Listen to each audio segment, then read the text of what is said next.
하나님의 은혜와 사랑을 감사합니다.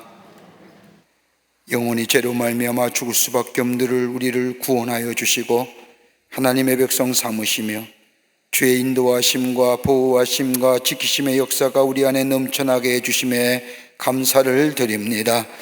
더더욱 감사한 것은 우리에게 하나님의 말씀을 배울 수 있는 기회 주심에 또한 감사를 드립니다. 하나님의 말씀은 우리의 아버지 하나님의 빛이요 등불이라고 했는데, 말씀을 배움을 통하여 우리의 삶 속에 하나님이 주시는 놀라운 은혜와 축복을 누리며 우리의 가야 할 길, 주께서 우리를 부르신 부름의 사명들을 감당하여 하나님 나라의 확장을 위해 귀하게 쓰임받게 하여 주시옵소서. 말씀을 공부할 때 우리의 마음이 뜨거워지게 하여 주시며 우리의 삶이 새로워지게 하여 주시며 우리의 가정이 새로워지는 역사와 우리의 모든 공동체와 나의 관계하는 일들의 새로움의 역사가 있게 하여 주시옵소서. 아버지 하나님, 나라와 이 민족을 위하여 간절히 기도합니다. 이 나라 이 백성 지켜 보호하여 주시며 건강한 나라 아버지 하나님의 백성 되게 하여 주시며 위험과 곤경에서 구원하여 주시며 아버지 하나님이여, 정말로 하나님의 놀라운 은혜와 축복을 누리며 사는 이 백성들 되게 도와 주시옵소서. 전염병의 확산도 막아주시며 아버지 하나님의 태풍도 아버지 하나님의 미비하게 아버지 피해 당하지 않고 지나가게 하심에 감사를 드립니다. 하나님 도우시는 인도하시는 이 나라 이 백성 되게 하여 주시옵소서. 위정자들에게 지혜와 명철을 더해 주셔서 이 나라 잘 이끌어가게 하여 주시며 산적한 문제 하나님이 주신 지혜를 통하여 잘 해결하여 복된 나라로 이끌기에 부족함 없게 하시며 하나님을 두려워하며 백성을 아버지 귀히 여기며 섬기는 위정자들이 되게 하여 주시옵소서. 정치, 경제, 사회, 문화 모든 분야에 하나님이 친히 주관하여 주시며 인도하여 주시옵소서. 재단을, 광림의 재단을 사랑하여 주셔서 하나님의 거룩한 역사에 쓰임받게 해주심에 감사합니다. 성령과 말씀과 은혜가 충만하게 하여 주셔서 하나님의 거룩한 사명 넉넉히 감당하게 하여 주시며 주께서 우리에게 말씀하신 것처럼 땅끝까지 이르러 복음의 증인된 사명을 감당하는 광림의 재단이 되게 도와 주시옵소서. 아버지 하나님, 이런 일을 위하여 많은 부서와 기관을 세우셨사오니 기관과 부서마다 부흥의 역사가 있게 하시며 아버지 하나님이여, 날로 성장하게 하여 주셔서 하나님의 거룩한 사명 넉넉히 감당하게 하여 주시옵소서. 우리 교회 학교에 부흥이 있게 하여 주시며 청년의 부흥도 허락하여 주시며 청장년의 부흥도 허락하여 주시며 하나님이여, 모이는 데 힘쓰게 하여 주시며 아버지 흩어져 있는 국내의 선교지마다 하나님이여 역사하여 주셔서 주의 주신 사명 감당케 하여 주시옵소서. 동탄의 성전을 짓고 있습니다. 하나님 역사하여 주시고 아버지 하나님이여, 건축하여 봉헌하는 일까지 아무 사고 없이 온전하게 하나님 앞에 아버지 쓰임받는 아버지 하나님이여 동탄의 성전되게 하여 주시며 저 잠비아 땅의 선교센터도 아름답게 건축되어 저 아프리카 사람들에게 생명에 대해 말씀을 전하는 아름다운 선교센터가 되어질 수 있도록 주께서 역사하여 주시옵소서. 우리 가정 위에 복되게 하여 주시며 하나님의 은혜와 사랑이 충만하게 하여 주시며 기쁨과 감사가 입을 때마다 넘쳐나게 하여 주시옵소서. 아버지 하나님이여, 기도의 제목들마다 다 응답되게 하여 주시옵소서. 아버지 하나님, 기도합니다. 아버지, 이번 주간 우리나라의 고유한 명절인 추석입니다. 아버지 하나님이여, 베푸신 은혜와 사랑을 함께 모여 감사와 찬송과 영광과 기쁨을 돌리게 하시며 특별히 소외되고 쓸쓸한 이웃들 많이 있습니다. 저들 위해 충보하며 저들의 마음 쓸 수 있는 저희들 되게 하여 주시옵소서. 아버지 하나님, 오늘서부터 아버지 하나님 앞으로 시편의 말씀을 가지고 공부하고자 합니다. 성령 충만하게 하여 주시며 은혜가 넘쳐나게 하여 주시며 시편 기자의 고백이 우리의 고백되게 하여 주셔서 하늘의 놀라운 은혜와 기적을 경험케 하여 주시옵소서. 하나님 앞에 영광을 돌리며 더 많은 분들이 참여하여 하나님 앞에 영광을 돌리는 이 성경 공부 시간이 되게 하여 주시옵기를 원하오면서 예수님의 이름으로 기도하옵나이다. 아멘. 교회 소식 몇 가지 알려드리겠습니다. 오늘서부터 우리가 이제 시편의 말씀을 가지고 함께 공부합니다. 앞으로 12주 동안 우리 구약성서 시편 150편 가운데 반으로 나누어서 80편 말씀을 이번 학기에 공부하고 다음 학기에 나머지 80편을 함께 말씀을 공부하도록 하겠습니다. 이제 앞으로 10편의 말씀을 가지고 함께 공부할 터인데 10편은 우리에게 큰 위로가 되기도 하고 힘이 되기도 하고 용기가 주기도 하고 그렇습니다. 하나님을 찬양의 시가 가득 차 있습니다. 신앙 고백도 가득 차 있습니다. 함께 말씀을 공부하면서 하나님을 찬양하며 우리의 신앙의 선인들 어떻게 하나님을 향하여 신앙 고백했는가 말씀을 연구하면서 우리의 신앙 고백 또한 이루어지는 이 성경 공부가 되기를 바랍니다. 우리 옆 사람하고 인사 한번 할까요? 그냥 인사만 하세요. 뭐 마스크를 빼기도 하고 아직 하라는 말 안 했는데 왜 하세요? 하랄 때 합시다. 잘 오셨습니다.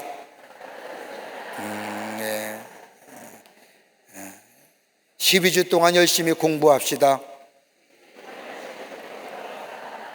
왜 얘기 안 하세요? 12주 동안 열심히 공부하자고 옆 사람에게 얘기하세요. 다시 하세요. 12주 동안 열심히 공부합시다. 여러분, 얼마나 큰 은혜예요? 사람은 평생 동안 배움도 하잖아요. 그런데 그 어떤 것보다 하나님의 말씀을 배울 수 있다는 게 얼마나 큰 은혜예요. 왜 저쪽은 아멘 안 해요? 하나님의 말씀을 배울 수 있다는 게 얼마나 큰 은혜예요. 여러분, 세상 거 다 우리가 공부해봤지만 헛되잖아요. 응? 여러분, 이렇게 가끔 이렇게 고등학교 동창들 만나보면 대학을 다 뭐 나름대로 전공 과목을 택해서 갔는데 전공 과목 따라 배우는 전공에 따라 사는 사람은 10%밖에 안 돼요. 나머지는 다 90%는 딴 일하고 있어요. 엄한 일하고 있고. 여러분, 근데 우리는 생명에 우리에게 영원한 생명을 주고 힘을 주고 우리에게 새로운 하나님의 사람으로 살아가야 할 삶의 귀한 근원이 되는 말씀을 배울 수 있다고 하는 게 얼마나 귀해요. 여러분, 앞으로 12주 동안 10편의 말씀을 배우면서 큰 은혜와 또 우리가 하나님 앞에 신앙 고백하는 귀한 시간이 되시기를 바랍니다. 이 성경 공부 위해서 앞으로 12주 동안 수고하실 분들이 참 많습니다. 지난 시간에 끝날 때 종강할 때 인사를 안 시켰더니 왜 우리는 예전에 했는데 왜 인사 안 시켜줘요? 이렇게 얘기하는데 하기 전에 할게요. 12주 동안 앞으로 수고하실 우리 트리니티 찬양단 여러분 크게 박수로 격려하시고 일어나세요. 인사하세요. 또 12주 동안 우리 트리니티 자원봉사다 여러분 문제집 낸 거 채점하고 돌려주는 일합니다. 일어나시죠. 자원봉사들 크게 박수로 감사를 표하시지요. 그 다음에 트리니티에 수고하실 우리 장로님도 계시고 정병무장님이 계속 수고해 주시는데 여러분 프린트물 이렇게 정리하셔서 여러분 가져가기 편리하게 일찍 나오셔서 정리하고 그러십니다. 장로님 어디 계세요? 예, 장장님 계세요. 큰 박수 좀 환영하시죠. 네. 트리니티 성경 공부는 우리 광림교회면 다 등록하셔서 말씀을 공부해야 됩니다. 오늘 영상을 통해서도 말씀을 공부하는 줄 압니다만은 이제는 등록했으면 교회 와서 공부해야 돼요. 옆사람 우리 속회지도들 아침에 저랑 같이 속회지도 했는데 권면하셔서 함께 같이 성경 공부에 참여하세요. 아시겠어요? 다 참석해야지. 등록만 하고 영상을 한 주 지난 영상물만 틀어서 보고 그러면 안 되잖아요. 꼭 참석하셔서 예배당에서 말씀을 읽고 말씀을 공부하는 그런 이 트리니티 앞으로 12주의 시간이 되시기를 바랍니다. 교회 광고 몇 가지 알려드립니다.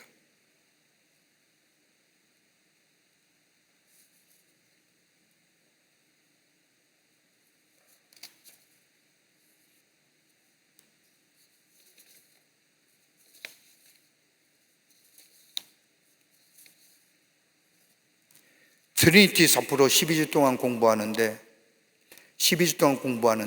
트리니티 여러분 과점을 꼭 내주시고요. 과점을 꼭 내주시고, 그리고 꼭 이름, 그다음에 고유번호 꼭 잊지 마시고 적으시길 바라고, 성경 암송하시길 원하시는 분은 트리니티 담당 전도사에게 신청해 주시고, 그다음에 트리니티에 관한 기타 문의와 신청은 담당 전도사에게 해주시기를 바랍니다. 그래서 앞으로 12주 동안 하나님의 말씀을 배우는데 우리가 큰 은혜가 되고 또 말씀을 통하여 큰 힘을 얻는 그런 기회가 되시기를 바랍니다. 자, 성경 말씀 보겠습니다. 오늘 성경 암송이 없습니다만은 성경 말씀은 시편 1편과 2편의 말씀입니다. 시편 1편과 2편의 말씀, 제가 안 읽고 여러분이 안 읽고 교독하겠습니다. 1편과 2편입니다. 복 있는 사람은 악인의 꾀를 따르지 아니하며 죄인들의 길에 서지 아니하며 오만한 자들의 자리에 앉지 아니하고 오직 여호와의 율법을 즐거워하여 그의 율법을 주야로 묵상하는도다. 그는 시냇가에 심은 나무가 철을 따라 열매를 맺으며 그 잎사귀가 마르지 아니함 같으니 그가 하는 모든 일이 다 형통하리로다. 악인들은 그렇지 아니하며 오직 바람에 나는 겨와 같도다. 그러므로 악인들은 심판을 견디지 못하며 죄인들이 의인들의 모임에 들지 못하리로다. 무릇 의인들의 길은 여호와께서 인정하시나 악인들의 길은 망하리로다. 어찌하여 이방 나라들이 분노하며 민족들이 어떤 일을 꾸미는가? 세상의 군왕들이 나서며 관원들이 서로 꾀하여 여호와와 그의 기름 부음 받은 자를 대적하며 우리가 그들의 맨 것을 끊고 그의 결박을 벗어버리자 하는도다. 하늘에 계신 이가 웃으시며 주께서 그들을 비웃으시리로다. 그때에 분을 바라며 너 진노하사 그들을 놀라게 하여 이르시기를 내가 나의 왕을 내 거룩한 산 시온에 세웠다 하시리로다. 내가 여호와의 명령을 전하노라. 여호와께서 내게 이르시되 너는 내 아들이라. 오늘 내가 너를 낳았도다. 내게 구하라. 내가 이방 나라를 내 유업으로 주리니 내 소유가 땅끝까지 이르리로다. 내가 철장으로 그들을 깨트리며 길그릇같이 부수리라 하시도다. 그런즉 군왕들아 너희는 지혜를 얻으며 세상의 재판관들아 너희는 교훈을 받을지어다. 여호와를 경외함으로 섬기고 떨며 즐거워할지어다. 그렇지 아니하면 진노하심으로 너희가 길에서 망하리니 그의 진노가 급하심이라. 여호와께 피하는 모든 사람은 다 복이 있도다. 아멘. 오늘은 우리가 트리니티 첫 번째 2022년도 가을 학기 첫 번째 시간 시편 우리가 말씀을 배우는데, 우리가 시편 말씀을 배우기 전에 시편에 대한 서론의 말씀을 함께 좀 나누고 그다음에 시편의 말씀을 함께 공부하도록 하겠습니다. 자, 시편 말씀은 여러분도 우리가 같이 읽기도 하고, 여러분이 때로는 힘들고 어려울 때마다 시편의 말씀을 읽으면서 큰 위로가 되고 큰 용기를 얻는 여러분 그런 경험이 여러 가운데 있을 줄 압니다. 근데 시편의 말씀은 많은 사람들의 다양한 고뇌와 기쁨, 낙심과 벅찬 감격, 또 실망과 좌절 속에서 사건과 일에 대한 깨달음들, 이런 하나의 시편 기자가 경험한 이야기들이 드라마처럼 쓰일 뿐만 아니라 그 말씀을 읽을 때마다 내 또한 경험한 일이고 내가 또한 당한 일이기 때문에 우리에게 큰 힘이 주고 때로는 우리의 영혼을 울려주는 한편의 진수와 같은 말씀이라 할 것입니다. 단순히 이스라엘 백성의 기도와 찬양에 그치는 것이 아니라 그것은 이스라엘을 향한 하나님의 계시, 그리고 여호와께 대한 이스라엘 백성의 신앙적 응답이라고 하는 측면에서, 그러니까 여러분 시편의 말씀을 읽을 때에 우리가 시편의 기자의 독백과 고백, 신앙의 간증이라고 읽는 것도 중요하지만 그보다 더 중요한 사건이 있었다면 뭐예요? 그 말씀을 읽을 때에 내 고백이 어떻게 드려질 수 있는가? 신앙의 고백들이, 신앙적인 응답들이 이 시편에 담겨져 있습니다. 이 시편의 말씀은 약 2500년 전에 신앙의 선조들의 믿음을 엿볼 수 있는 겁니다. 과거에는 하나님의 백성들이 어떻게 하나님의 관계를 맺고 또 유지했는가를 일러줄 뿐만 아니라 시온의 영광이, 또 다윗의 언약이, 하나님의 신실성이, 출애굽과 가나안의 정복의 신앙적 의의가 창조주이시며 구속자시며 왕이시며 또 위대한 전사로서의 하나님에 관한 증거들이 다 그 안에 담겨져 있습니다. 여러분, 시편은 약 5권으로 나눌 수 있는 겁니다. 150편의 말씀을 5권으로 나눠져 있는데, 이 시편에 지어진 것은 BC 15세기 출애굽 시대부터 저 5세기경에 이스라엘 백성이 저 바벨론의 70년의 포생활을 마치고 돌아온 약 1000년의 기간 동안 신앙의 선조들이 하나님과의 어떤 관계를 맺으며 하나님의 신실성이 어떠며 하나님의 영광이 어떠며 출애굽과 저 가나안 정복의 의미가 어떠며 하나님은 구속해 주시며 이런 자신이 경험했던 하나님의 놀라운 역사와 놀라운 은혜들을 약 1000년에 걸쳐서 기록된 말씀이 시편의 말씀이고, 이것을 굳이 나눈다고 한다면 5권으로 나눌 수가 있습니다. 자, 제목은 어떤 거냐? 제목은 여기 시편의 기자는 찬양과 비탄과 감사와 간구와 예언과 교훈 등 여러 가지 요소들이 이 속에 담겨져 있는데, 단 한 가지의 제목으로 설정하는 데는 어려움이 따릅니다. 그래서 원래 히브리 원전에서는 시편 150편 전체의 제목은 없었으나 후대의 편의상 하나님에 대한 찬양의 시가 많으니까 뭐예요? 찬양의 시편이라고 얘기했습니다. 그래서 히브리어로 얘기하면 세페르 테힐링이라고 얘기합니다. 그런데 그 시대가 지나면서 헬라어 역본인 70인역에 와서는 찬악 반주에 곁들여 부르는 노래라는 의미로 풋살모이, 다른 말로 말하면 성스러운 노래란 제목으로 붙였는데, 이거지 썸스라고 해서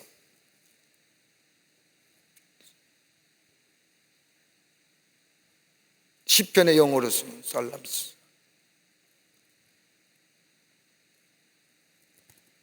그래서 성스러운 노래.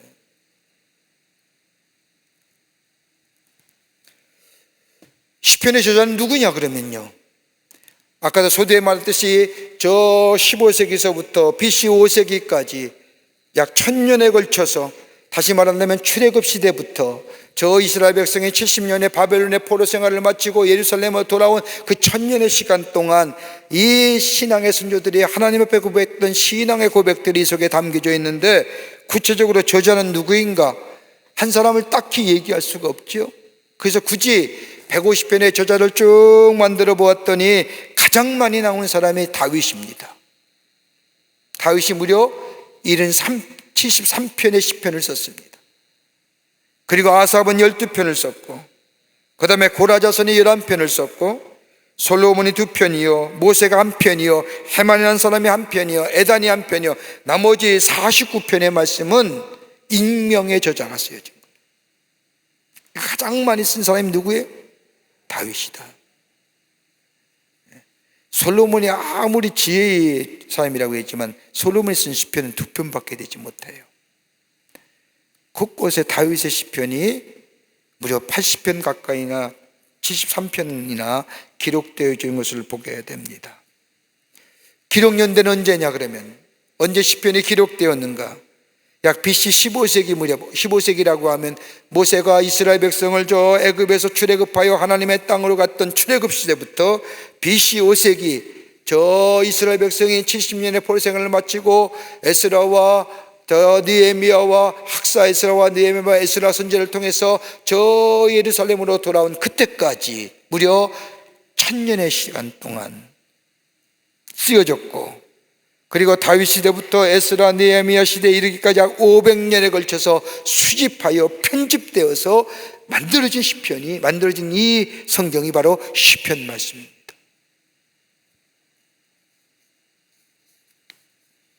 그럼 왜 시편 기록했는가?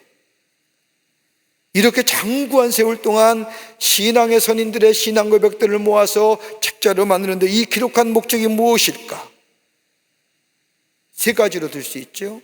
하나는 뭐냐? 개인적인 슬픔이나 기쁨을 하나님을 기쁨과 하나님을 찬양하는 찬양의 내용들이 이 시편에 고백되어져 있는 겁니다. 하나님 어떤 분이냐? 내 환난과 내 슬픔 가운데 하나님 어떻게 역사했는가? 내 기쁨, 하나님 어떤 식으로 우리에게 기쁨을 만족해 하시고 풍요롭게 하셨는가? 또 하나 있다고 한다면 종교적인 행사, 예배 드릴 때, 하나님 앞에 제사 드릴 때에 하나님을 높이는 찬양들, 그리고 뭐예요? 공식적인 행사에 하나님을 높이는 이야기, 높이는 찬양의 문구들, 전능하신 하나님, 그리고 하나님의 속성에 대한 찬양의 시가 주로 시편 150편에 기록되어져 있습니다. 그러니까 시편 말씀을 가만히 보세요.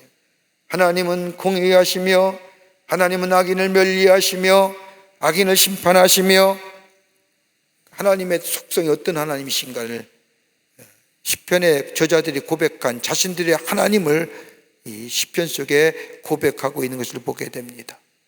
또 하나 있다고 한다면 일상의 생활이나 종교적 행위 가운데 교훈을 주기 위함이랍니다. 시편 51편 같은 말씀 보세요. 다윗이 얼마나 밧세바와의 불륜을 저지르면서 하나님 앞에 회개의 시를 줍니까? 우슬초로 나를 깨끗게 하시옵소서. 여러분, 시편 91편 같은 경우는 하나님이 어떤 하나님이신가를 고백하지 않습니까? 여러분, 시편 23편 말씀은 여호와는 나의 목자시라고 고백하며 하나님이 나의 삶을 인도하시고 지키시는 영원한 목자가 되신다고 고백하지 않습니까? 일상생활에 경험했던 하나님, 그 하나님이 나의 삶 가운데 그대로 역사하기를 간구하며 간절히 바라는 마음으로 자신의 신앙 고백들이 그 속에 적혀져 있음을 보게 됩니다. 이게 기록 목적이에요. 그래서 우리로 하여금 그것을 읽을 때마다 하나님이 어떤 하나님이고 우리의 신앙이 어떤 신앙의 모습이 되어야 되고 우리의 고백이 어떤 고백이 되어야 되는가를 우리에게 가르쳐주고 권면하게 하시고 깨닫게 해주시는 거예요. 그러니까 시편 많이 읽으면요 은혜돼요. 그래서 루터라고 하는 종교개혁자는 뭐예요?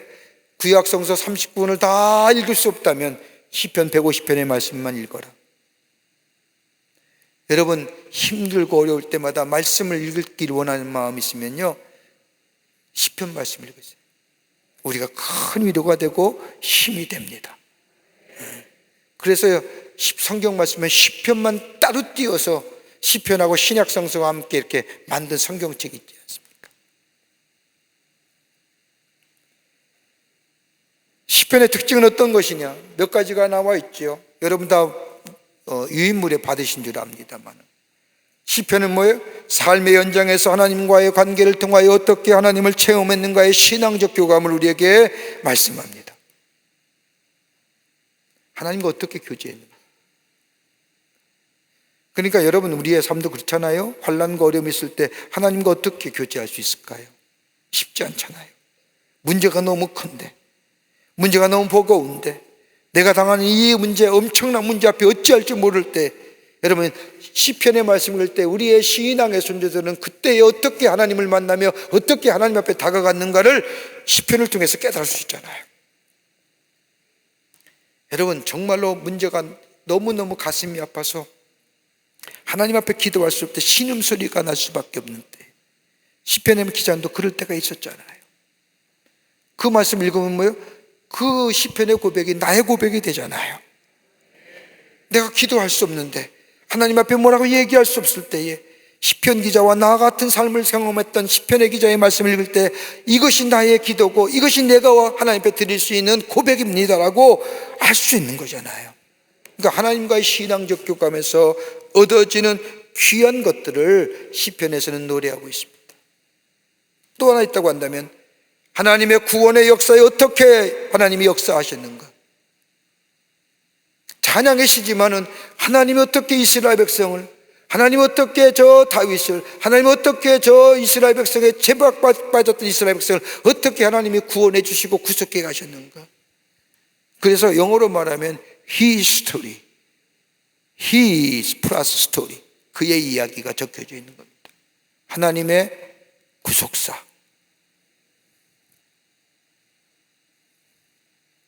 세 번째는 이 시편은 노래의 양식으로 기록되어 있는데 성경의 다른 책이나 다른 책들이 하나님이 우리에게 하시는 말씀과 행동에 관한 책이라고 한다면 중요한 대목이에요. 시편은 우리가 하나님 앞에 어떻게 반응할 것인가, 어떻게 반응하죠?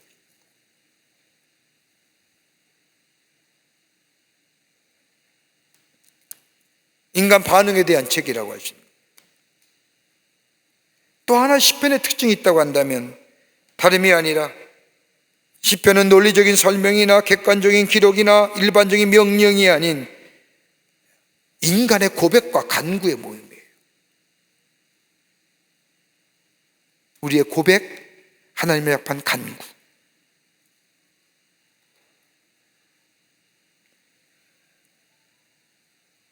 이렇다고 한다면 이 시편에 이런 특징을 갖고 있습니다. 하나님과의 신앙적 교감을 통한 고백들, 하나님의 구속의 역사에 어떻게 이루어 가신가 과정을, 인간이 하나님의 사랑 앞에서 어떻게 반응할 것인가에 대한 얘기들, 그리고 내가 하나님께 드릴 고백과 간구가 어떤 것인가를 시편의 말씀을 읽을 때마다 우리가 보게 되고 깨닫게 됩니다.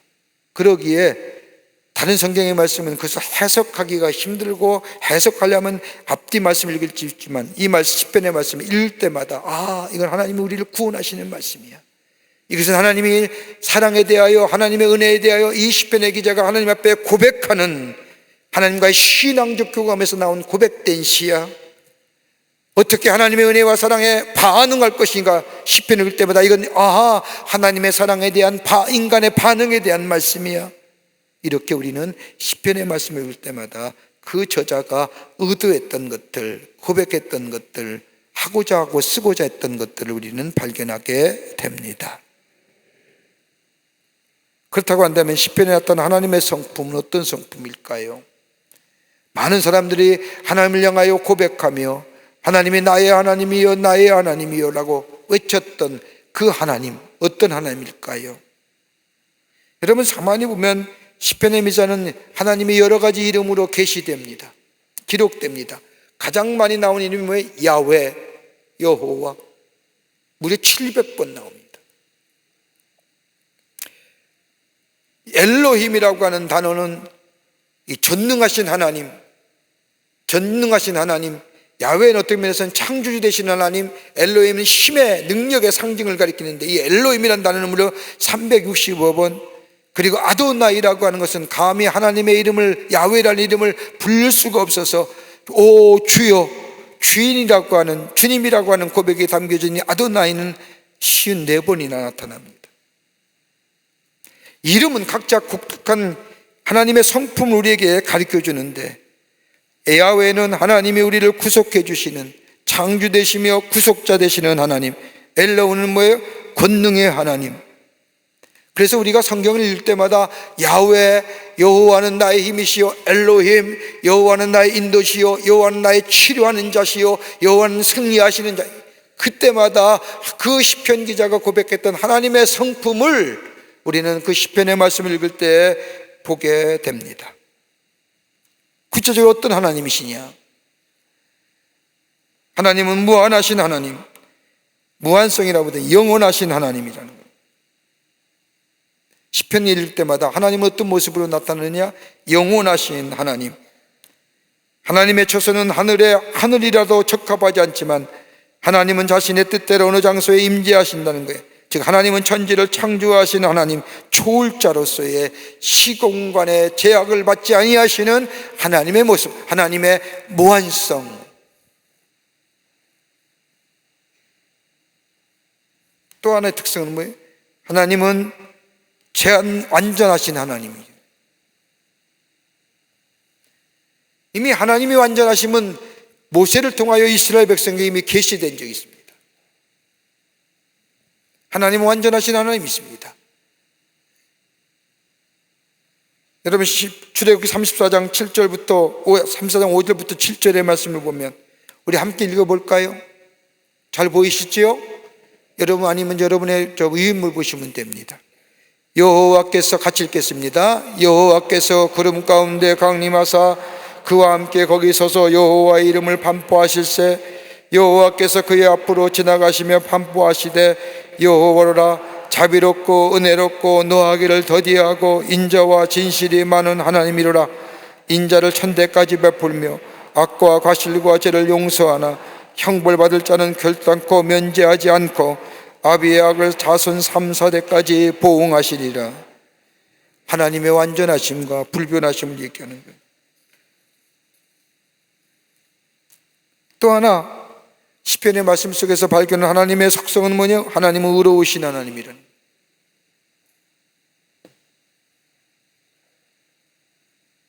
하나님은 원칙에 충실하시고 옳은 행동은 바르신 행동만 하신다. 그 하나님은 의롭다는 거예요. 그러기에 하나님의 작정하심, 하나님의 결단하심은요, 의 뜻은 바로 의요, 진리가 된다는.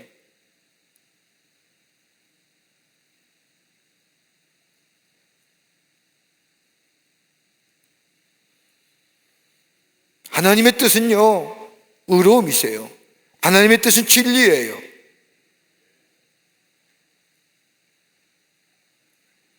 또 하나 있다고 한다면 시편 기자에서 우리가 발견할 수 있는 하나님의 성품은 다른 것이 아니라 하나님은 찬양받으시기에 합당하신 하나님. 그 찬양의 이유가 뭐냐?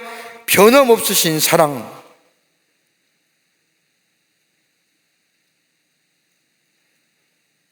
인자와 사랑이 충만하신, 신성에 충만하신 거룩하신 하나님이시라는 거예요.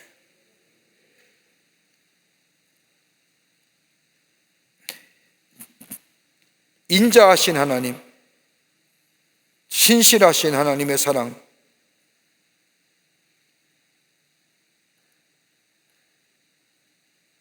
이것이 바로 시편 속에 나타나는 하나님의 성품입니다. 그러니까 시편을 읽으면 뭘 발견해요? 하나님의 성품을 깨닫잖아요. 하나님은 원하신 하나님, Almighty God. 하나님은 엘로힘, 전능하신 하나님, 창조되신 하나님, 하나님은 의로우신 하나님, 진리이신 하나님, 하나님은 정말로 사랑과 인자와 사랑이 넘치시는 하나님, 거룩하신 하나님. 우리는 시편을 읽을 때마다 이런 하나님의 성품들을 발견하면서 그 성품 앞에 뭐요? 머리 숙여지는 거예요. 그러니까 하나님을 만나는 거예요. 그 하나님의 성품, 그 하나님의 속성을 만나는 거예요. 그래서 내 안에 그 하나님의 속성을 통하여 내 안에 기쁨이 있고 감사가 있고 치유가 있고 회복이 있고 눈을 들어 하나님을 향하게 되고 하나님을 믿게 되고 하나님을 신뢰하게 되는 거예요. 여러분, 이 하나님의 속성이 아니기 때문에 우리가 믿을 수 있는 근거가 어디 있을까요? 시편 기자가 어려울 때에 하나님 앞에 엎드려 기도했던 것은 뭐예요? 하나님의 완전성, 하나님의 무오성, 하나님의 전능하심, 엘로힘 되신 하나님, 야훼 되신 하나님, 그 하나님을 믿기에 그 하나님 앞에 나아가서 기도하고 고백되어지는 그 신앙의 고백들을 하나님이 기쁘게 받으시고 저들의 삶 속에 회복과 치유의 역사를 베풀어 주시는 은혜, 그걸 볼 수 있어야죠.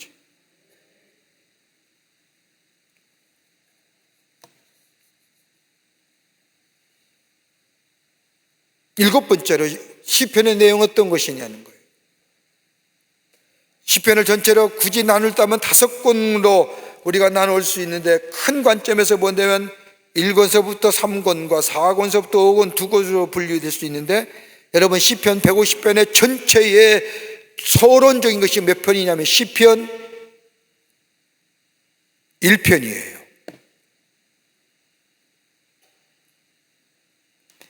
여러분 각 권마다 나름대로 하고자 하는 말씀이 있어요. 시편 기자가 하고자 하는 말씀이 있어요. 고백되어지는 고백이 있어요. 그렇게 시편 1편은 150편의 전체의 시편의 시론이, 서론이라고 할 수 있는 겁니다. 그리고 2권은, 2편은, 시편 2편은 1권서부터 3권, 이런 89편까지의 서론이에요. 1편은 150편의 전체의 서론이라고 한다면 2편은 3편서부터 89편까지의 서론이에요. 그리고 90편은 91편서부터 어디요? 150편까지의 서론이에요. 그러니까 여러분, 성경을 10편 말씀 읽을 때 1편의 말씀을 이거는 10편 전체가 뭘 얘기하려는가? 복 있는 사람은 악인의 꾀를 쫓지 아니하며 죄인의 길에 서지 아니하며 오만한 자의 자리에 앉지 아니하고 여호와의 말씀을 지혜로 묵상하는 자로다. 그는 시냇가에 심은 나무가 철을 따라 열매를 맺으며 그 잎사귀가 마르지 않은 것 같이 그가 하는 모든 일이 다 형통하리로다.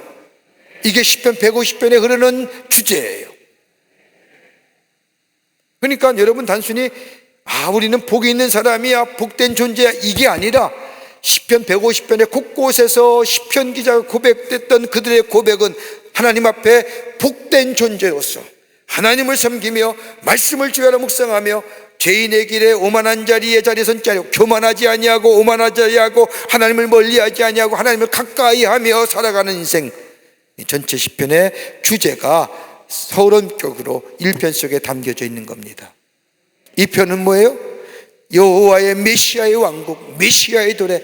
그래서 3편서부터 45편의 말씀까지,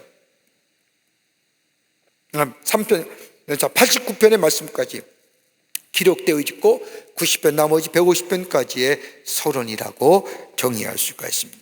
자, 그렇다고 한다면 굳이 10편을 나눌 수 있다고 한다면 이렇게 나눠볼 수 겁니다. 첫 번째 거는 1편서부터 41편입니다. 이 말씀에는 뭐가 있어요? 다윗의 시로 나와 있고 다윗의 생애에 관한 중요했던 사건들을 시적인 것으로 고백하고 있습니다. 여러분, 3편에 같은 건 압살롬 피할 때 지은 시라고 나오지 않습니까? 여러분, 성경 말씀을 보면 압살롬이 반역을 일으킬 때 모세가 어떻게 돼요? 맨발로 감람산으로 도망가잖아요. 그때의 지은 시예요.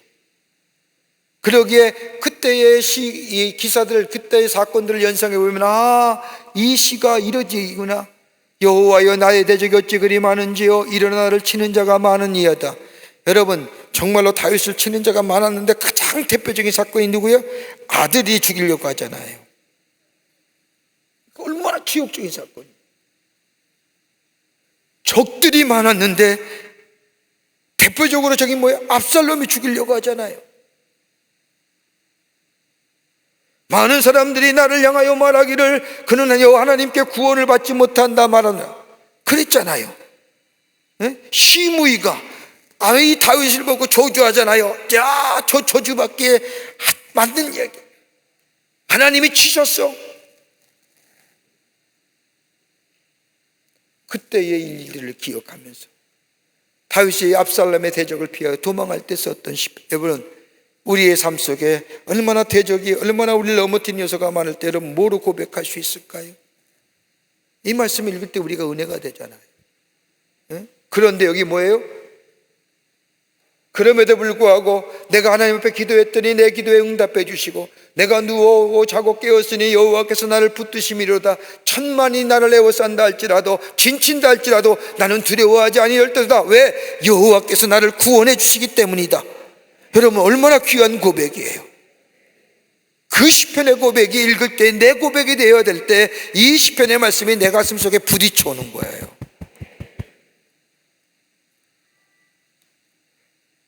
칠편의 말씀이나 다 하나같이 뭐예요? 이 말씀은 다윗의 시편으로서 다윗의 생애에 있어서의 중요한 일들을 사건과 연관되어서 고백되어진 일. 여기에서 말하는 1편과 41편의 수미일치법이라는 것이 뭐냐면 1편도 복 있는 사람, 41편의 말씀도 복 있는 사람, 같은 주제로 나머지 40편의 말씀을 뭐예요? 복된 사람이 어떤 사람인가, 어떤 사람이 하나님 앞에 복된 존재인가를 이렇게 감싸준다는 것이 수미일치법이에요. 그러니까 41편의 말씀도 1편의 말씀도 같은 주제라고. 안에 있는 40편의 말씀은 각기 다른 고백들이지만은 전국적으로 뭐예요? 1편과 41편에 있어지는 내용을 1편과 4편은 결론적으로 고백한. 두 번째는 42편서부터 72편의 말씀입니다. 소위 엘로힘 시편이라고 얘기하는데 40편에서 83편에까지로 구성되어 있는데 그중 52편서부터 70편까지는 다윗의 시, 66편과 67편은 익명의 저자로, 그리고 2권에 소개된 다윗의 시들은 1권의 다윗의 사건과 연관되어 자신의 다윗의 인생과 연결되어 있습니다. 그리고 여러 가지 저자가 밝혀지지 않는 시편의 기록들이 기록되어 있습니다. 미스갈, 쉬르, 미즈모로, 믹담. 여러분, 시편엔 두 가지 크게 내리는 시편인데, 하나는 뭐냐면 여호와의 시편이요 엘로힘의 시편입니다. 엘로힘이라고 하는 것은 뭐냐면 여호와는 전능자시고 권능자 되신다고 하는 그 엘로힘의 표현이 많이 나온 시편을 가리켜서 엘로히 시편이라고 하고, 여호와 하나님 야훼, 이 이름이 가장 많이 나온 시편을 가리켜서 야훼의 여호와의 시편이라고 얘기하는데, 여러분, 주로 1권 다윗에게 있어서 여호와의 부름이 가장 많이 나오는데, 물론 몇 번 나오냐, 약 278년을 나옵니다. 그리고 2권과 3권은 여호와라고 하는 야훼 이름보다는 엘로힘이라고 하는 이름이 자주 사용했는데, 이 43편부터 83편까지는 여호와라고 하는 이름은 44회밖에 안 나오고 엘로힘은 무려 200회 넘게가 나옵니다.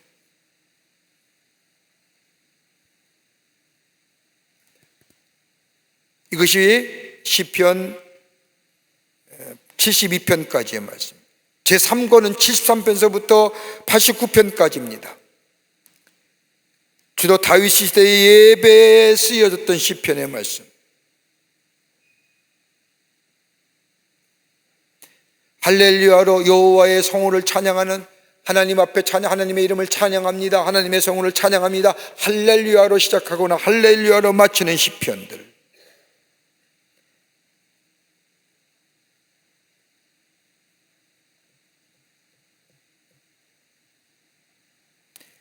사권이 그렇죠? 그 다음에 5권은 107편부터 150편까지입니다. 이것은 다윗의 몇 편의 시편과 더불어 할렐루야 시편이, 그리고 성전에 올라가는 시편들, 이렇게 모아져서 107편서부터 150편까지의 말씀이 제5권으로 분류될 수 있습니다. 자, 이렇게 시편의 150편을 5권으로 분류할 수 있는데, 구체적으로 이 분류를 어떻게, 시편의 내용이, 시의 구절이 어떤 시적인 구절로 쓰여졌는지 굳이 나눠본다고 한다면 이렇게 나눌 수가 있을 겁니다. 하나는 뭐예요? 찬양의 시, 하나님의 선하심과 신실하심에 대한 찬양하는 겁니다. 그리고 악인은 멸망할 것이고 하나님의 통치로 의인은 승리할 것이라고 하는 찬양의 시, 다름이 아니라 하나님의 구원을 고백하는 내용으로 담겨져 있는 시편입니다. 두 번째는 탄식의 시예요. 여러분, 시편의 탄식의 시는 거의 70개 정도가 나옵니다. 이 탄식의 시가 많은 때, 어느 때 지어졌을까? 아무래도 포로기 후기 시대에 이스라엘 백성이 저 바벨론으로 포로당했을 때에 하나님이 왜 우리를 버리셨을까? 하나님이 왜 우리를 이렇게 하셨을까? 탄식하며 식구들이 많이 나타나는데, 이 탄식은 처음에는 슬픔과 두려움과 수치를 이야기하다가 나중에는 뭐예요? 하나님을 향한 신뢰로, 그리고 확신으로, 그리고 기쁨의 찬양으로 마무리됩니다.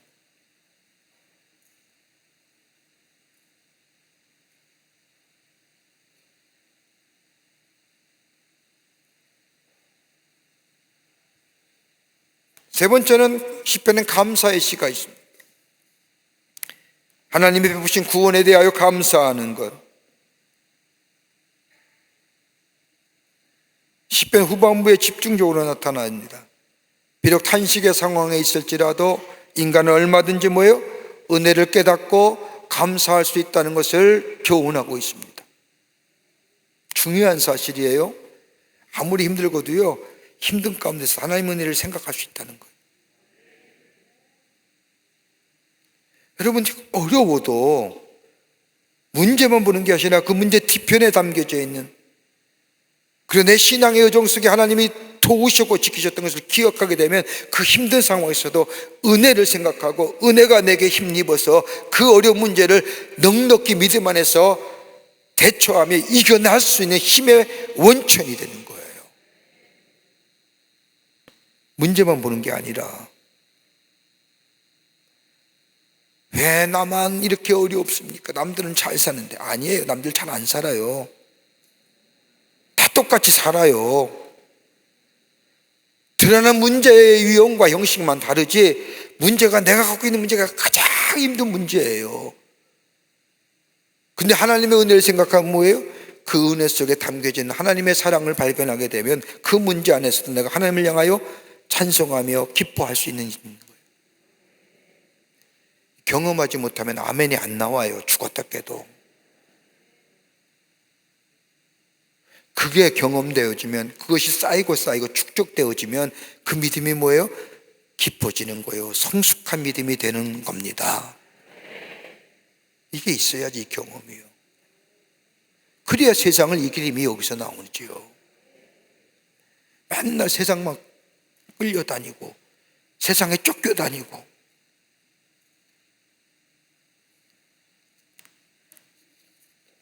네 번째 시는 신뢰의 시입니다.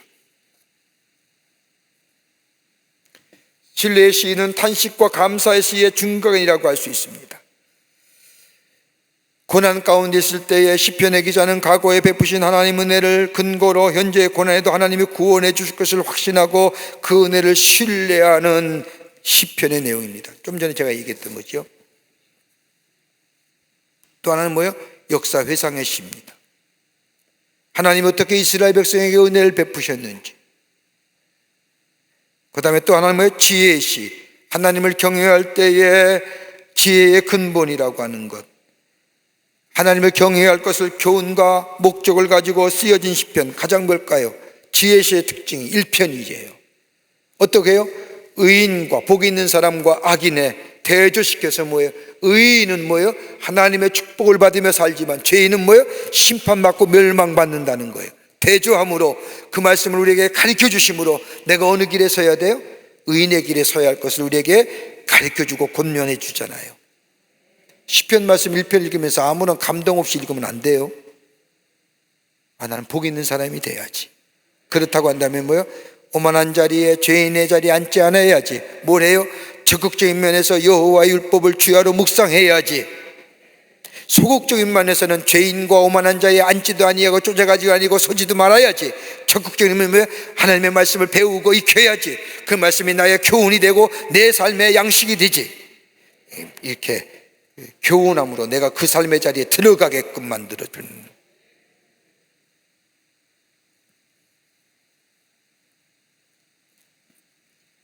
그 다음에 제왕의 시예요. 하나님의 왕권을 대신하여 통치하는 다윗의 왕권을 찬양하는 시예요. 나중에도 얘기하겠지만요, 여러분 성서에 나왔던 기름 부음 받은 사람이 세 사람 있죠. 왕, 제사장, 선지자예요.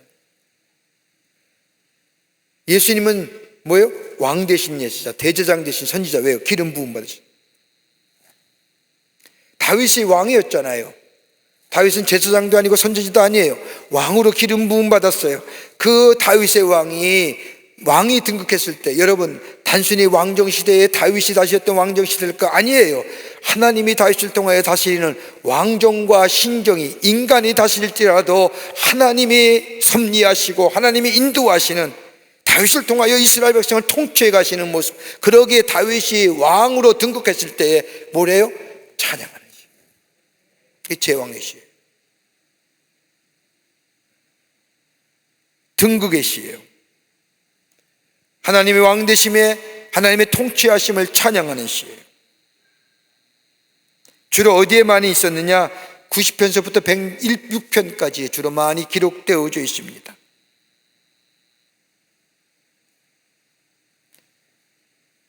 하나님의 통치하심을 신뢰하라는 거예요. 그리고 마지막에는 뭐예요? 율법의 시입니다.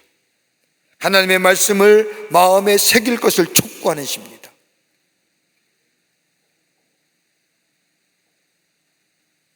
이게 바로 시편이 이런 내용으로 구성되어 있습니다. 자, 그렇다고 한다면 오늘 시편 1편과 2편의 말씀, 여러분 이것을 머리에 염두에 두고 시편의 말씀을 함께 읽어 나갈 때 우리가 한번 이렇게 한번 생각해 보자고요. 아, 이 시편이 그랬구나. 자, 1편의 말씀. 1편은 어떻게 해요? 시편 150편 전체가 가리키는 소론의 시편이에요.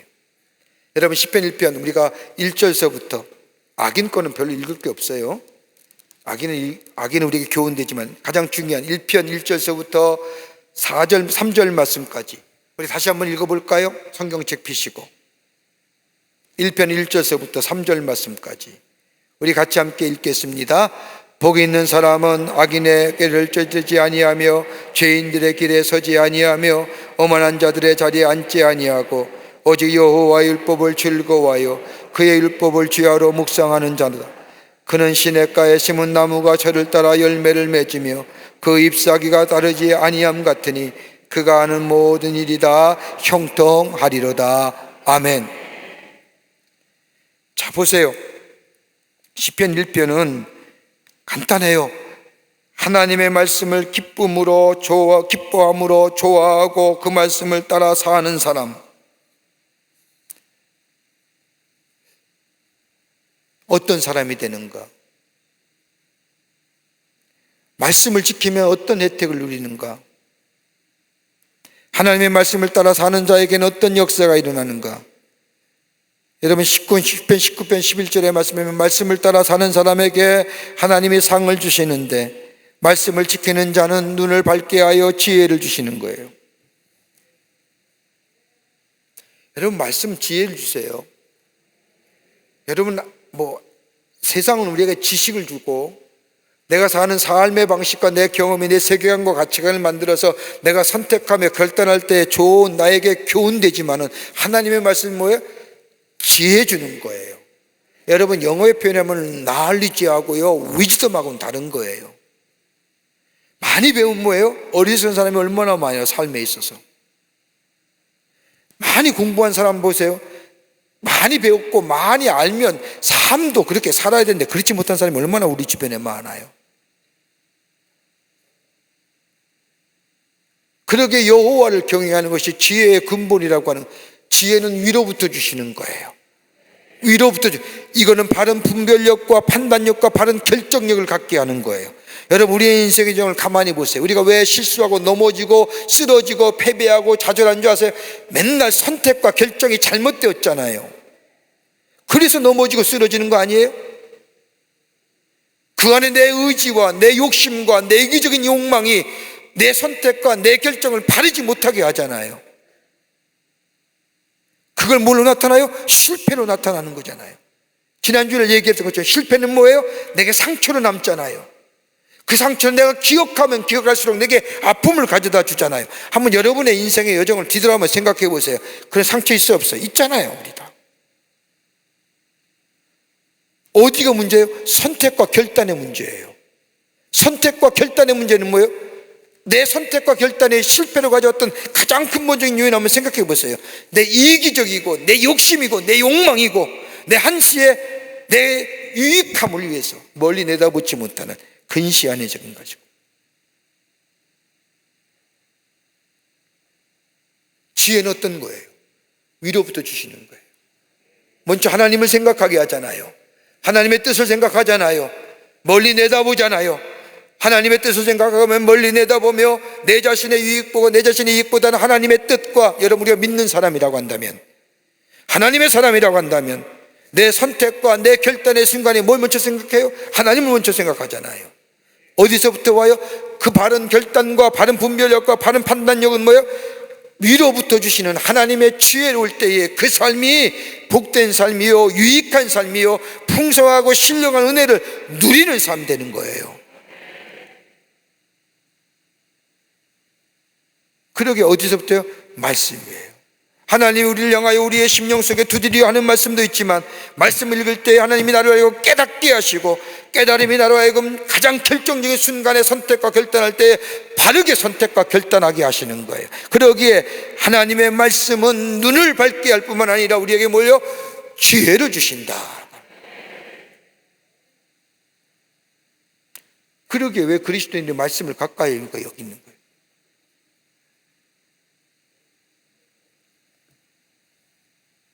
또한 하나님의 말씀은 어두운 길에서 헤매는 자들의 빛으로 인도하는 하나님의 뭐예요? 은혜의 통로이다라고.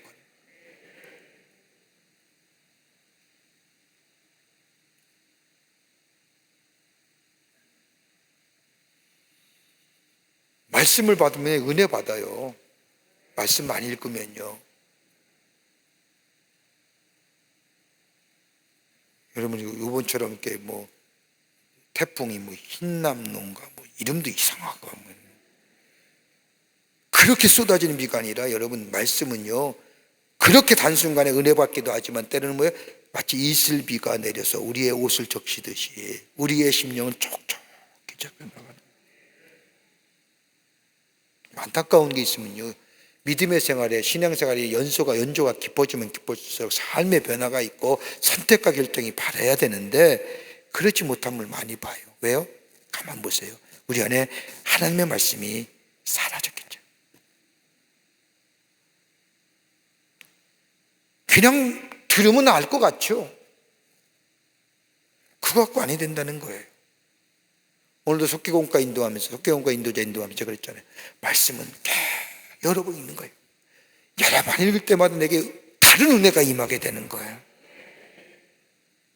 그러기에 은혜가 말씀 속에서 우리 가운데 은혜로 통로가 되는 거예요. 또 하나 있단 뭐예요? 하나님의 사랑으로 진정 느끼는 거예요. 하나님의 사랑. 하나님의 말씀을 읽을 때 하나님의 사랑이 내게 느껴지는 거예요. 내게 다가오고 내가 만져지는 것처럼.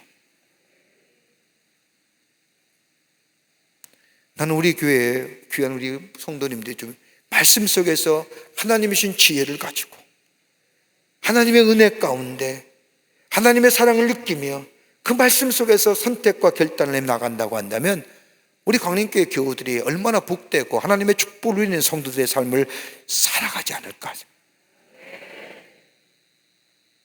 그래서 말씀 공부하자고 그렇게 강조하고 그렇게 이야기하는데 등록하지 않고 뒤로 빼고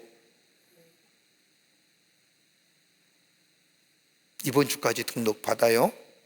더 많이 등록해서 어떤 모양이든지 말씀 들어야 돼요. 말씀 배워야 돼요. 말씀 읽어야 돼요.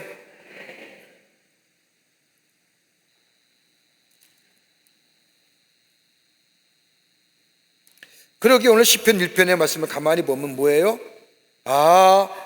내가 어떻게 살아야 되는가? 하나님의 사랑이 어떻게 내 안에 오는가? 율법이라고 하는 것은 단순히 규정을 준수하는 의미가 아니라 하나님의 사랑을 느끼고 내 삶 속에 실행하는 자의 모습들. 자, 이렇게 본다고 한다면 1장 볼까요? 1절부터 6절의 말씀, 우리가 잘 아는 말씀입니다. 자, 하나님을 경험하고 하나님을 경험한다는 게요 단순히 우리가 영어의 헬라어로 가면 knowledge, 지식이 아니라 체험되어지는 거예요. 자, 선한 사람은 어떤 사람이나 복이 있는 사람을 특징을 얘기하잖아요. 복이 있는 사람은요 복된 존재를 얘기하는 거예요. 복된 존재는 어때요? 하나님으로부터 구원받은 자로서 하나님의 백성된 사람으로 하나님과 동행하는 사람을 얘기하는 거예요. 하나님의 사람, 복된 사람은 어떤 사람이에요? 여기 말씀을 보면 악인의 죄를 짰지 아니하며 죄인의 길에 서지 아니하며 오만한 자리에 앉지 아니하며. 여러분 가만 보세요. 여기에 쫓다, 서다, 앉다 뭘 얘기해요? 우리의 생각과 우리의 행동과 우리의 습관에서 악을 멀리하는 자예요. 왜요? 이유가 뭐예요? 뒤에 보세요. 왜 앉지 않냐고, 왜 쫓지 않냐고, 왜 서지 않느냐, 왜 내 생각과 내 행동과 내 습관이 저들과 구별되느냐? 다름이 아니라 여호와야 하나님, 모든 것을 갖고 계신 그 하나님이 나의 하나님이시고 나의 삶의 주인 되어 주시기 때문에 하나님이 주시는 것이 저 죄인이나 오만한 자들이 가지는 것보다 더 좋고 더 귀하고 더 풍성하기에. 왜 아멘이 적어요? 이걸 경험한 사람이 아멘으로 화답할 수 있는 거예요. 우리 하나님은 더 좋은 것, 더 많은 것, 더 귀한 것, 더 풍성한 것. 그러기에 저들 따라갈 필요가 없는 거예요. 왜요? 우리 하나님 한 분만으로 내가 만족할 수 있잖아요. 그 하나님이 다 주시는 하나님이에요. 그 하나님이 전능하신 하나님이고 창조되신 하나님이시고 그 하나님이 우리의 주인 되어주시고 우리의 인도자 되어주신 하나님이라고 하는 고백이에요. 그러기에 악인의 꾀를 쫓을 필요 없고, 여러분 여기에 쫓다 서다 앉다는 뭐예요? 지극히 이기적인 거예요. 나만 위한 거예요. 왜 악인들의 꾀를 쫓아요? 왜 죄인들의 꾀를 쓰는 이유가 어디 있어요? 왜 오만한 자의 자리에 앉는 이유가 어디 있어요? 왜 앉을까요? 죄인들이 뭘 요구해요? 뭘 원해요? 이기적인 거 아니에요. 잘 살고 잘 먹고 부유해지고 풍성해지고 다분히 물질적이고 다분히 뭐예요? 이학적인 거예요. 근데 하나님의 사람은 이것 떠나지 않아요. 여러분 우리가 예수 믿는 게 이것 때문에 예수 믿어요? 저는 어디 가서 요즘 설교할 때가 굉장히 많은데 설교할 때가 꼭 그런 얘기예요. 여러분 우리가 복받은 존재 아니냐는 거예요. 이미 여러분 지금 한번 가만히 생각해 보세요. 여러분을 지금의 시간을 기준으로 예수 믿지 않을 때와 지금의 삶과 한번 비교해 보세요. 어떠세요? 변화되셨잖아요. 변화되셨잖아요. 여러분 사람이 변화되기가 쉬워요? 안 변해요. 웬만해서는 안 변해요. 근데 여러분 변화되셨잖아요. 이렇게 옛날에 나만 생각했던 여러분인데 예수 믿고 나서 남들에 대해서 생각 좀 하잖아요. 많이는 못한다 할지라도. 이 홍순한 사람들, 우리는 비 피해 서울에 살기 때문에 좀 덜하지만 저 아랫동네에 비 피해 난 사람들 조금은 생각하고 걱정해서 어젯밤 잠 못 자고 뉴스 많이 봤잖아요. 그리고 마음속에 기도했잖아요. 예수 안 믿으면 그 일 됐을까요?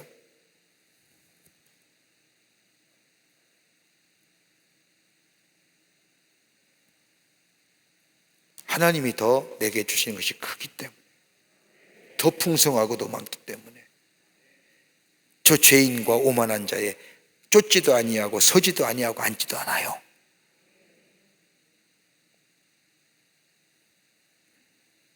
복 있는 사람 어떤 사람이나 소극적인 측면에서 그런 거예요. 안 가요. 안 어울려요. 말 섞지도 않아요. 대신에 뭐예요? 여기 오늘 말씀을 보면 적극적인 측면에서 뭐라고 얘기해요? 여호와의 율법을 주야로 묵상하는 자로다라고 하는 거예요. 왜요? 생명의 근원이 말씀에서 나오잖아요. 말씀은 누구요? 그건 예수 그리스도 아니에요. 요한복음에서 말씀한 것처럼 말씀의 육신이 되어 우리 가운데 오셨다고 하는 성육신화된 우리 가운데 계시는 예수님, 그게 뭐예요? 요한복음에는 로고스, 진리, 말씀이에요. 그 말씀이 내 안에 있기에, 그 말씀이 내 생명 되기에, 그 말씀이 내게 복 주시고 내게 장수 주시고 내 잘되게 하시고 내 복되게 하시고 나의 길을 인도해 주시고 나를 하여금 하나님의 사람의 길로 가게 하신 그 말씀, 그렇게 기웃걸 필요가 없다는 거예요. 네? 여러분 아직도 기웃거리세요? 아니잖아요.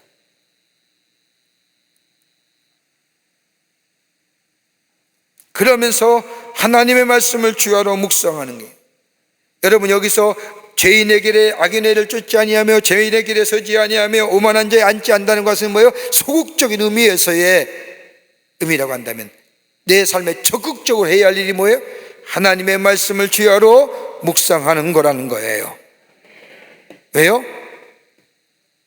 내게 그 말씀이 내게 참된 행복을 주시기 때문이라는 거예요.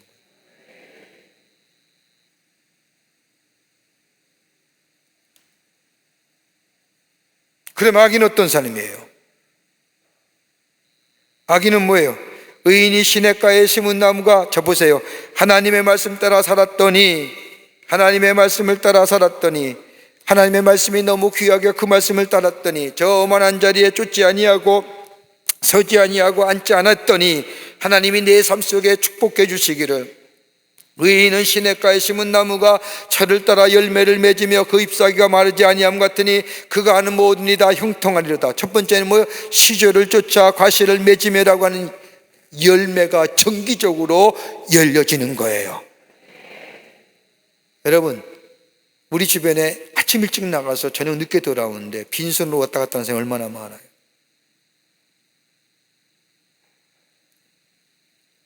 땀 흘려 있지만 내 안에 열매 없는 삶이 얼마나 많아요.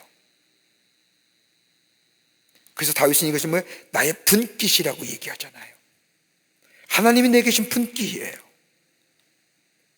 내가 땀 흘린 만큼, 내가 주신 하나님의 능력과 하나님이 주신 귀한 것 가지고, 은사 가지고 내가 땀 흘리고 노력한 만큼 내 안에 뭐예요? 시절을 쫓아 열매가 맺어지는 인생. 여러분, 이거 귀한 거 하셔야 돼요.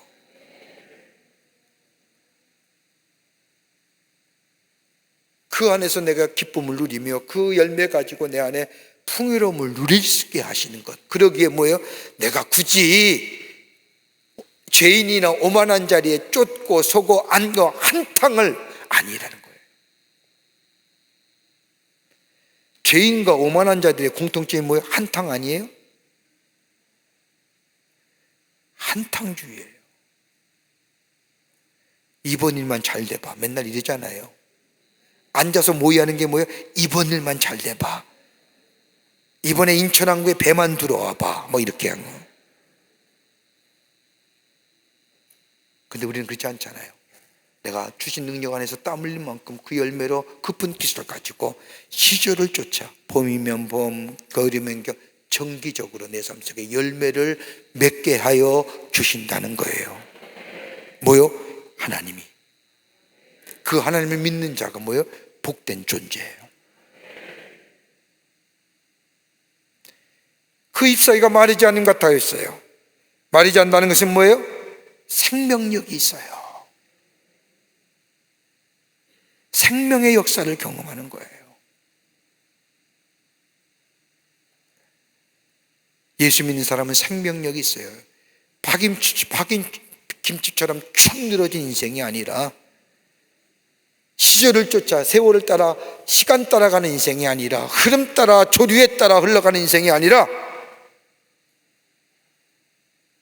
시대의 흐름을 역행하며 올라가는, 왜요? 생명이 있게. 여러분들이 얘기 많이 들었을 거예요. 목사님들의 설교를 통해서 연어처럼 물살을 헤치며 거슬러 올라가는 인생. 시대는 그렇게 간다 할지라도 나만은, 여러분만일까요? 여러분같이 똑같이 하나님을 잘 믿는 사람이 물을 이어서 그 흐름을 역행한다고 한다면, 연어 때 보시죠. 연어 보세요. 올라가는, 한 마리가 올라가면 안 보이잖아요. 떼그를 물려면 물이 역으로 흐르는 것처럼 올라가잖아요.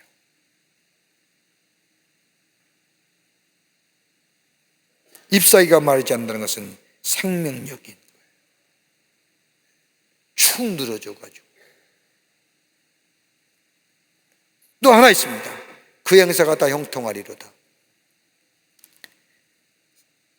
생산이에요. 쉽게 얘기하면 합력하여 선으로 이루는 역사예요.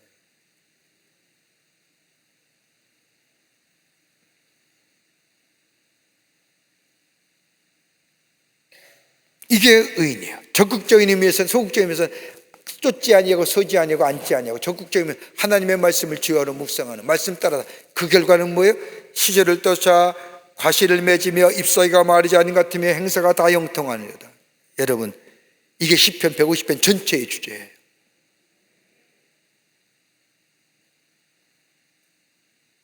그렇다고 한다면, 복 있는 사람이 이렇다고 한다면 악인은 어떤 사람인가? 어떻게 되는가? 궁금하잖아요. 시편 150편에 나온 것은 언제나 두 인물이다. 선한 사람, 복된 사람, 하나님을 섬기는 의인, 악한 사람, 악인은 근데 의인의 삶, 하나님의 사람들은 아 그래 이렇게 하니까 하나님의 사람이 이게 10편 150편 현재 주라. 그럼 악인은 어떤 사람이에요? 악한 사람이 뭐예요? 하나님을 떠난 사람, 하나님을 모르는 사람.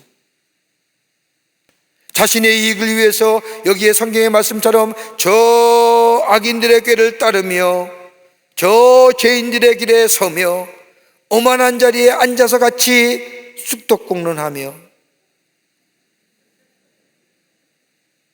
하나님을 모르는 자. 왜 의인이에요? 여러분 아브라함이 왜 의인이라고 아브라함이 칭했을까요? 창세기 말씀 그가 하나님을 뭐하며? 믿음에. 하나님을 믿으면 악인은 뭐예요? 하나님을 모르는 자예요. 모르는 자이기에 여기 오늘 말씀대로 저 악인들의 꾀를 따르며 죄인들의 길에 앉으며 오만한 자리에 죄인들의 길에 서며 오만한 자리에 앉으며 대조가 되잖아요. 반대로 생각하면 돼요. 하나님의 말씀을 멀리하며 자신의 소견대로 자신의 의대로 살아가며 여러분 사사기에 나오는 말씀을 보세요. 사사기의 시대의 백성들의 특징이 뭐예요? 자신의 옳은 대로 자신의 소견대로 사는 인생. 그러니까 뭐예요? 하나님의 심판과 구원이 반복되어져 나오는 거예요. 자신의 의견대로 자신의 소견대로 살다가 하나님의 진노와 하나님의 심판을 당할 때 아이고 하나님 살려주십시오 돌이키면 하나님의 사사를 통해서 저들을 구원해 주시고 그리고 또 그 하나님의 은혜를 잊어버리고 내 소견 내 좋은 대로 살면 또 하나님의 진노와 심판을 통하여 또 어려움 당하면 아이고 살려주시면 또 사사를 보내. 이게 사사기의 400년에 500년에 가까운 역사의 흐름이에요.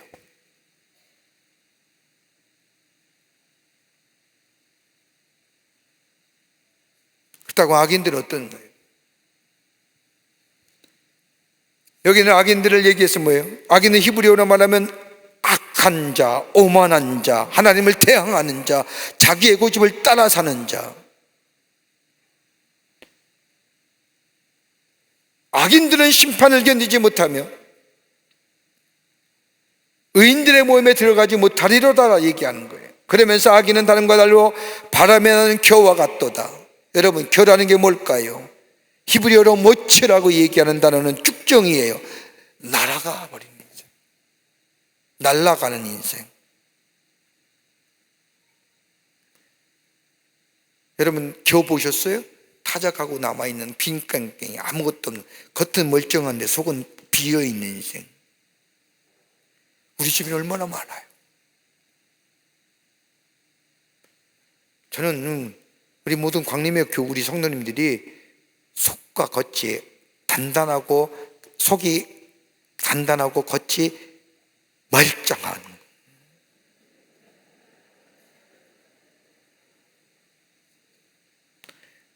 겉은 멀쩡한데 속은 비어있는 것 아니라 속은 찼는데 겉은 허접 이것도 아니에요.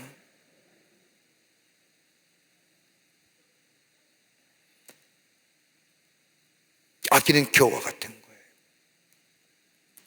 악인은 어떤 거예요? 심판을 견디지 못하는 거예요. 심판하는 게 뭐예요? 마시타트라고 얘기하는 이 단어는 하나님 앞에 심판대에 설 자리가 없는 거예요. 여러분 저는 그렇게 믿어요. 오늘 이 말씀을 가서 제가 깨닫는 영적 깨달음이 뭐냐, 하나님 앞에 모두가 다 심판대에 가는 건 아닐 것 같아요. 하나님 앞 믿는 자가 하나님 앞에 서서 심판대 앞에 서는 거지, 하나님 믿지 않는 자는 심판대조차도 쓰지 않을 거잖아요.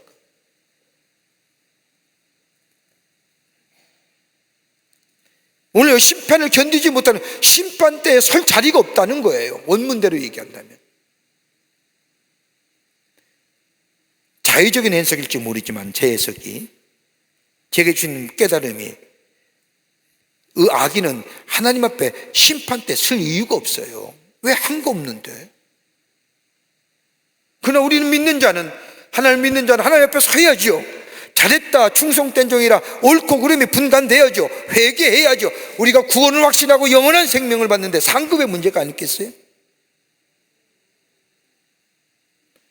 이렇게 얘기하면 없는 얘기, 지어진 얘기라고 뭐 이단이라고 얘기할지 모르지만 저는 나름대로 확신이 있어요. 하나님 앞에 섰을 때는 상급이 있을 거다. 상급 없는 자도 있을 거다. 그때 구원이 없는 거 아니에요. 이스라엘 백성이 출애굽하면서 모세를 인도하 40년의 광야를 지나면서 저들이 구원 못 받았어요? 구원 받았어요. 문제는 뭐예요? 가나안에 못 들어갔을 뿐이지. 오늘 여기 시편 1편의 말씀대로 하면 심판을 견디지 뭐 심판대 자리 앞에 설 이유가 없는 거예요. 한계 있어야지. 너무 레디컬한가요? 복음은 레디컬한 거예요. 복음은 레디컬이에요. 복음은 급진적인 생각을 가져다 주잖아요.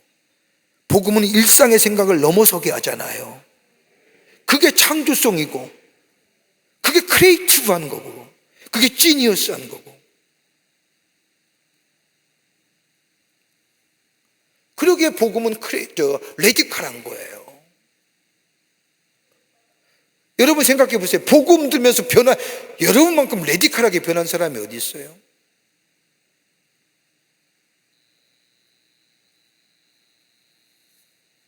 또 하나, 의인의 회중에 들지 못한다는 거예요. 거룩한 장소에 들어올 수가 없어요. 어딜 들어와? 뛸 자리가 아니에요.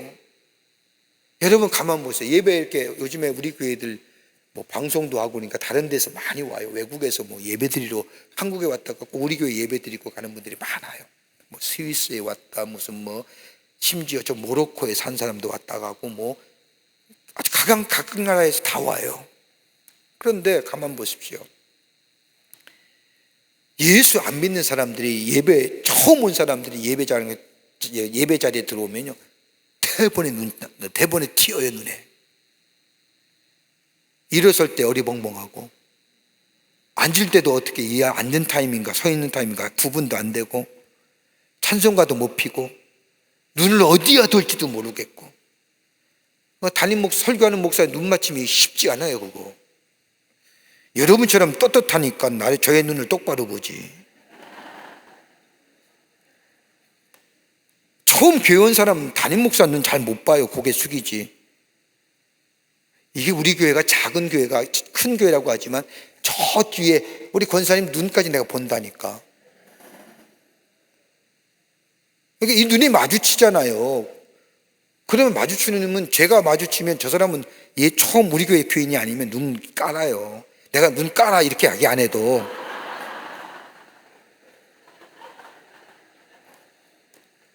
내가 그런 얘기 절대 안 하죠. 제가 어떻게 그렇게 눈 깔어? 이거 못하죠. 어떻게 교회 성도인데 하나님의 거룩한 물인데. 근데 처음 온 사람들 구원받지 못하고 회심하지 못한 사람 딱 눈 보면 저절로 눈 깔아요. 알죠. 그러니까 죄인은요 의인의 회중에 쉽지 않아요. 회개하고 돌이키고 새로운 심령이 되지 아니하면 그리스도의 옷으로 갈아지 아니하면 이 거룩한 자리에 오기가 쉽지 않단 말이에요. 확인이 그렇다는 거예요.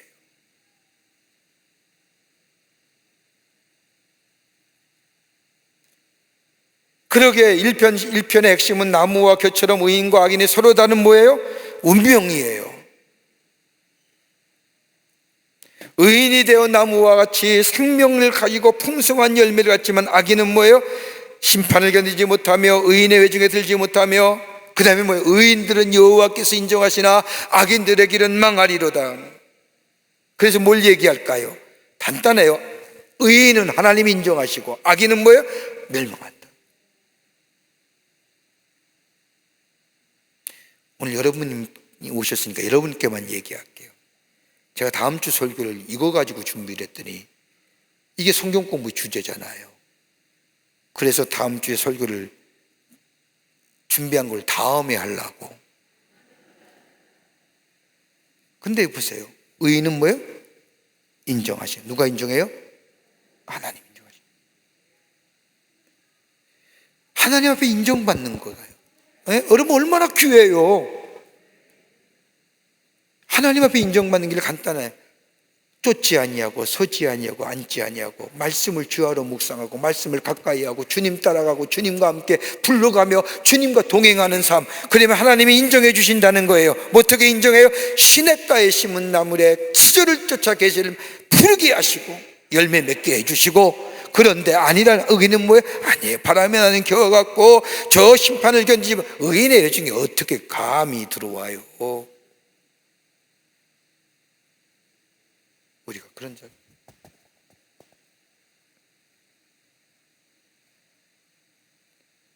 자, 시편 1편에 나온 복의 개념이에요. 시편 150편 전체를 얘기할 수 있는 거예요. 자, 보십시오. 시편에 나온 복은 뭐예요? 참된 복은 기쁨이에요. 기쁨이 있어야 돼요.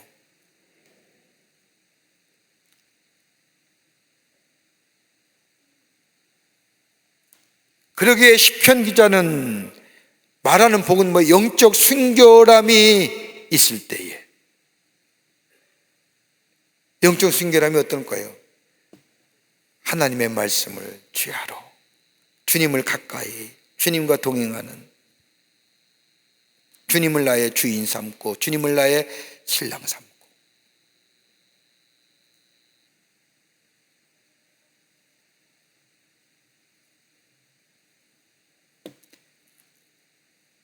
이 복은 어떤 것이에요? 어떻게 와요? 경건의 생활이 있을 때예요. 그러기에 성경에서 말하는 복은 범사에 형통하는 복입니다. 참된 복은 심령의 즐거움에만 그치는 것이 아니라 하나님의 주시는 즐거움이 계속되는 가운데 범사에 뭐예요? 하나님의 손길이 느끼지며 임하는 거예요. 주님의 만지심, 터치하는 것. 여러분, 주님의 만지심을 매일매일 터치함을 느껴보세요. 힘들고 어려울 때 주님의 만지심. 여러분, 성경에 나타난 수많은 기사와 이적 가운데 주님의 만지심을 통하여 우리 주님이 마이다스 손안이에요.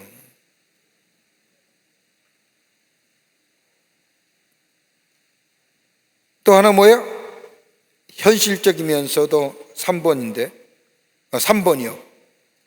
자, 하나님의 손길을 느끼는 거예요.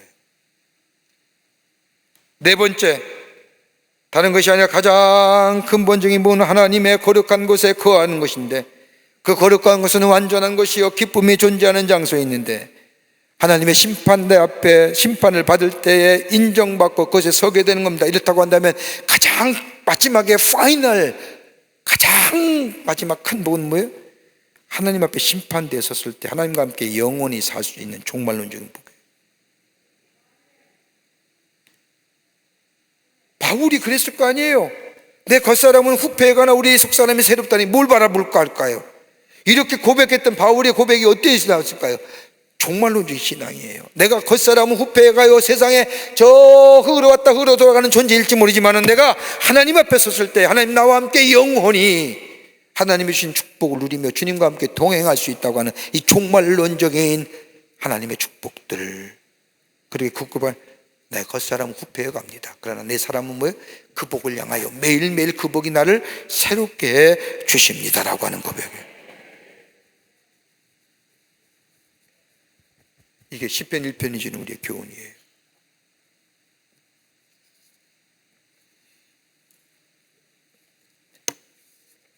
여기까지 하겠습니다. 오늘은 요절 시편 1편서부터 시편 1편 1절서부터 3절 말씀까지입니다.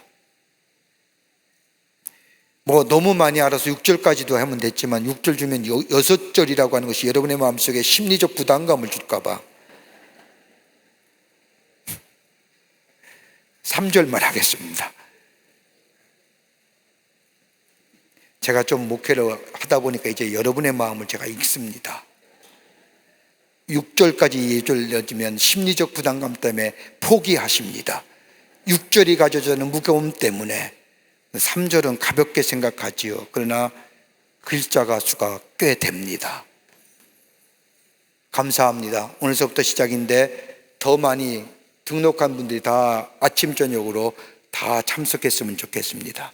여러분의 속회에 가셔서 성경 공부 권유하시고 권면하시고 함께 모여서 말씀을 공부하는 유익하고 은혜를 받으며 하나님의 축복을 다시 누릴 수 있는 기회가 되시기를 바랍니다. 기도하시겠습니다. 오늘도 귀한 시간 주셔서 주의 성전에 올라와 하나님의 말씀을 배울 수 있게 하심에 감사를 드립니다.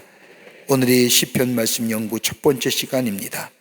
마친 시간까지 성령께서 우리의 마음과 생각을 주장하여 주시고 말씀을 읽을 때마다 들을 때마다 우리의 심령이 기쁨이 넘쳐나게 하시며 주님의 만지심의 손길을 누리게 하여 주시며 우리 안에 치유와 회복의 역사가 있게 도와 주시옵소서. 하나님 도우실 줄 믿습니다. 인도해 주실 줄 믿습니다. 이 트리니티 성경 공부를 위하여 돕는 모든 이들 위해 하나님 축복하여 주시옵소서. 돌아갑니다. 돌아가는 걸음이 함께 하시고 다시 만날 때까지 의의 장중에 붙잡아 주시옵소서. 감사드리오며 예수님의 이름으로 기도하옵나이다. 아멘. 하늘에 계신 우리 아버지여, 이름이 거룩히 여김을 받으시오며 나라의 마옵시며 뜻이 하늘에서 이루어진 것 같이 땅에서도 이루어지이다. 오늘날 우리에게 일용할 양식을 주옵시고 우리가 우리에게 죄 지은 자를 사하여 준 것 같이 우리의 죄를 사하여 주옵시고 우리를 시험에 들게 하지 마옵시며 다만 악에서 구하옵소서. 대개 나라와 권세와 영광의 아버지께 영원히 있사옵나이다. 아멘.